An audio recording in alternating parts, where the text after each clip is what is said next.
Brother, यहाँ पे हमारा माइक खराब हो गया और पब्लिक मीटिंग करना मुश्किल है। जी बिल्कुल ठीक बात है। तो मैंने सोचा कि हम थोड़ा यूपी के बारे में बातचीत कर लें और आप अपना पर्सपेक्टिव हमें बताइए, हम आपको अपना पर्सपेक्टिव बताते हैं, थोड़ी डिस्कशन करते हैं। और ठीक बात है, ठीक बात है। मैं समझता हूँ कि जब माइक खराब हो गया, हम दोनों बात करेंगे, वो रिकॉर्ड होकर के जाएगी तो लोग बेहतर और अच्छा समझेंगे और अच्छा रिजल्ट आएगा। और क्योंकि सोशल मीडिया से वेल कनेक्टेड है तो सब लोगों को जानकारी मिल जाएगी कि हम और आप क्या बोल रहे हैं। यूपी जो 80 सीटें दे रहा है, इसमें 79 सीटें समाजवादी पार्टी, कांग्रेस, इंडिया गठबंधन जीत रहा है। एक जो क्यूटो है उसमें हम और आप लड़ाई में हैं।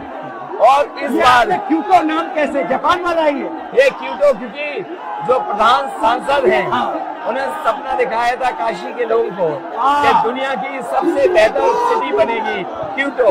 तो क्यूटो बनी नहीं बनी, काशी के लोग ये तय करेंगे और फिर वोट डालेंगे। तो इस बार मन मर्जी नहीं चलनी है, मन की बात नहीं चलेगी, हमारे आपकी बात और 140 करोड़ लोगों की बात और संविधान की बात होगी। और आपने देखा, हम सब ने देखा कि यूपी को नरेंद्र मोदी जी ने बेरोजगारी का सेंटर बना दिया और इतनी बेरोजगारी की है, ये जितने बच्चे दिखाई दे रहे हैं ये वो लोग हैं दिखाओ जो अग्निवीर या पेपर लीक, जिसकी वजह से उन्हें नौकरी नहीं मिली है और ये सब रोजगार नौकरी चाहते हैं। बीजेपी ने जो झूठे सपने दिखाए थे इन्वेस्टमेंट मीट के, जो झूठा सपना दिखाया था डिफेंस एक्सपो का, जो सपने बेचे थे G20 में, लेकिन इन नौजवानों को न नौकरी मिली न रोजगार मिला, आज ये खाली हाथ हैं।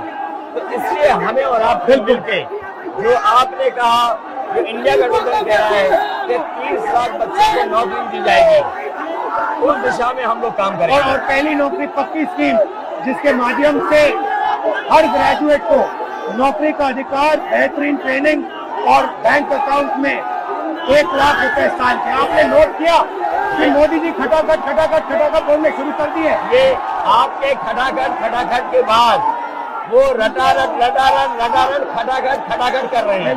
अच्छा, आप एक बात बताइए, मुझे क्यूरियोसिटी है, थोड़ा आप अपने पापा के बारे में मुझे बताइए जी। मुलायम सिंह यादव जी के बारे में बताइए, आपने उनसे क्या सीखा?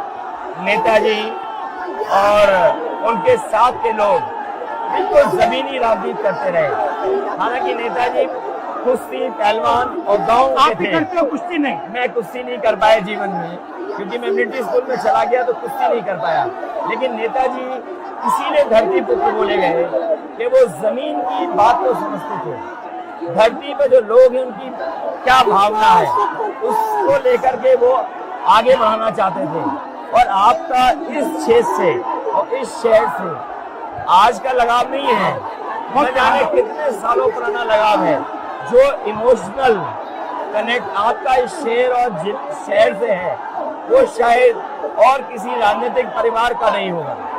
तो नेताजी से उनका हार्डवर्क और अपने लक्ष्य के लिए लगातार काम करते रहना, जो गैर बराबरी की लड़ाई डॉक्टर राम मनोहर लोहिया यहीं लड़े थे। हालांकि हमारी आपकी विचारधारा की यहाँ टकराव रहा, लेकिन हमारे व्यक्तिगत या जो सिद्धांत में कभी समझौता नहीं हुआ। सिद्धांत को लेकर के हमने आपके साथ खड़े हुए और कई बार खड़े हुए, और आपकी भी पार्टी सिद्धांत से बहुत करीब रही समाजवादियों के। बट मुझे लगता है कि अब एक नई तरीके की पार्टनरशिप बन रही है, क्योंकि जो इस बार हमारा कोऑपरेशन है, शायद पहले ऐसा कोऑपरेशन नहीं हुआ। मतलब बिल्कुल सब जुड़ गए। सबसे अच्छा ये है कि जितना उन्होंने कहा 2 लड़कों की जोड़ी, उतना युवा आपसे, हमसे, इंडिया गठबंधन से और जुड़ गया। तो ये नेचुरल अलायंस है, और नेचुरल अलायंस इसलिए लोग महसूस कर रहे हैं कि वो चाहते हैं कि नौकरी और रोजगार मिले, नौकरी और रोजगार मिले। तो ये बड़ी भावना है कि हमसे आपसे ये यूथ कनेक्ट कर रहा है। सबसे बड़ी बात, महंगाई की चोट सबसे ज्यादा इन लड़कों को लगती है। हमारी थिंकिंग है और आपकी भी है कि ये जो 22-25 लोगों को नरेंद्र मोदी जी ने पूरा का पूरा धन पकड़ा है, उसको ठीक करने के लिए जो हमारे युवा हैं, माताएं बहनें हैं, उनको डायरेक्ट बैंक अकाउंट में पैसा देना है। देखिए, ये जो लोगों के पास पैसा पहुंचने से जो अर्थव्यवस्था को लाभ मिलेगा, मैं समझता हूँ इनका भाग्य भी बनेगा और देश की अर्थव्यवस्था भी बेहतर होगी। ये जरूरी स्कीम है कि इनके अकाउंट में पैसा पहुंचे, जिससे थोड़ा बहुत जीवन स्तर इनका भी अच्छा हो। नरेंद्र मोदी जी डिबेट से क्यों डरते हैं? क्योंकि वो सच का सामना नहीं करना है ना, चाहते। पूरा उनका झूठ का गुब्बारा है। वो बीजेपी और बीजेपी के लोग मन मर्जी से चलते हैं, अपनी मर्जी से चलते हैं और उनको लगता है कि डिस्कशन की कोई जरूरत नहीं है क्योंकि वो सब कुछ जानते हैं। डेमोक्रेसी में जितना डिस्कशन होगा, जितने विचार एक दूसरे को हम सुनेंगे और एक दूसरे पे भरोसा करेंगे, उतना हमारा लोकतंत्र मजबूत होगा। ये बीजेपी के लोगों ने न केवल हमारी जान को खतरा पैदा किया है, बल्कि लोकतंत्र को भी और संविधान को भी खतरा पैदा कर रहे हैं। और इसका नतीजा दिख रहा है कि चाइना हमारी जमीन के अंदर आ गया, ये बेरोजगारी बढ़ती जा रही है, जो प्रोडक्शन होता है वो नहीं हो रहा है, और पूरा का पूरा एक्सटॉर्शन, ईडी, सीबीआई, ये लोग मतलब एक्सटॉर्ट कर रहे हैं। कई बार सुनने को मिल रहा है और सरकार स्वीकार नहीं कर रही है, लद्दाख की हमारी सीमाएं सुरक्षित हो गई, और अरुणाचल के आसपास या सीमा जो चीन से छू रही है वो बहुत असुरक्षित है। तो चीन से जहां हमारा सीमाओं का खतरा है, वहीं चीन से हमारे बाजार को भी खतरा है।